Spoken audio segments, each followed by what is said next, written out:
আব্বা যখন বাইসে ছিল এখন আমার কোনোদিন গোস্ত জাতি হয়নি। কোন বাড়ি যে যাবো, এই বাড়ি যায় দেখি। বাড়িতেও আছেন? স্যার, আমি গোস্ত নিতে আইছি, আমার একটু গোস্ত দেবেন? স্যার, একটু গোস্ত দেন। এই কে রে?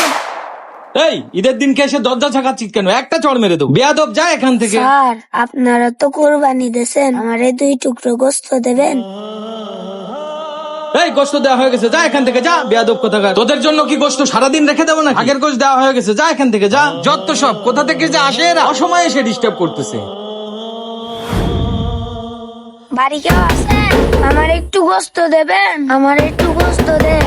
এই কি হয়েছে রে? আঙ্কেল, কুরবানির গোস্ত দেবেন না? আমি গোস্ত নিতে আইছি। এই গোস্ত কতক্ষণ রাখে রে লোকে? গোস্ত সব দেওয়া হয়ে গেছে, যা এখান থেকে ভাগ। আঙ্কেল, আমি কোনো গোস্ত পাইনি, 2 টুকরো গোস্ত থাকলে দেন না। এই এখন আমার ভাগের গোস্ত থেকে তোর গোস্ত দেবো নাকি? গোস্ত সব রান্না হয়ে গেছে, যা এখান থেকে সর। আঙ্কেল, আমি না 1 টুকরো গোস্ত পাইনি, দেখেন আপনি একটু গোস্ত দেন না আমারে। এই বললাম না গোস্ত নেই, যা এখান থেকে সর। কুরবানির কথা শুনে অমনি হাত পাতি চলে আসে, যত সব। ইনিও আমারে খেদাই দিল। এই বাড়ির গোস্ত কি চাবো? আবার বকবেন না তো আমারে? সবাই যখন খেদাই দিল, ইনিও মনে হয় আমারে গোস্ত দেবেন। আরে কে রে এটা উকি ঝুঁকি মারতেছে? আরে দেখি ফেলাইছে ভালো। এদিকে আসো। কি ব্যাপার, বাসার ভিতরে উকি ঝুঁকি মেরে দৌড়াচ্ছ কেন?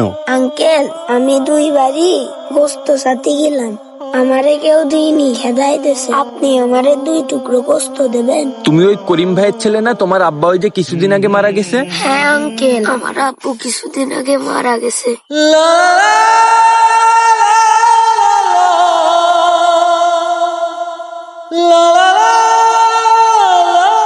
ঈদের দিন আমাদের বাড়ি কোনো গোস্ত রান্না হয়নি, মা পাঠাইছে 2টো গোস্ত নিতে। আমি তাছাড়া আসতে চাইলাম না। কালকে আমার বোন আসবে বেড়াতে, আমি কি খাতে দিবানে তাকে, এই জন্যই আমি গোস্ত নিতে আইছি। আমাদের বাড়িতে বাজার করার কেউ নেই, তাই আমি আইছি। আব্বা বাসে থাকলে সেই সব করতো। এত ছোট মানুষ হয়েও তোমার এত দায়িত্ব?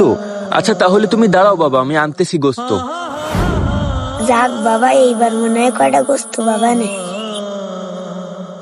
এই না শোনা, তোমাকে আমাদের ভাগের থেকে গোস্ত দিলাম। তুমি তো আসতে অনেক দেরি করে ফেলছো, কিন্তু তোমার পরিস্থিতি দেখে আমার অনেক খারাপ লাগছে, এই জন্য আমাদের ভাগের থেকেই তোমাকে গোস্ত দিলাম। যাও এগুলো বাসায় নিয়ে যাও, তোমার আম্মুকে রান্না করে দিতে বলো। হ্যাঁ, আচ্ছা। সাবধানে যেও।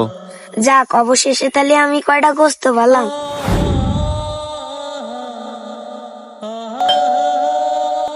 দাদু, ও দাদু, দাদু দরজাটা খোলেন। ও দাদু, দাদু। এই কি হয়েছে রে? কি হয়েছে? এত গেট থাপাচ্ছিস কেন? আর করিং বেল টিপতেছিস কেন? কি সমস্যা? দাদু, মা পাঠাইলো কয়টা গোস্ত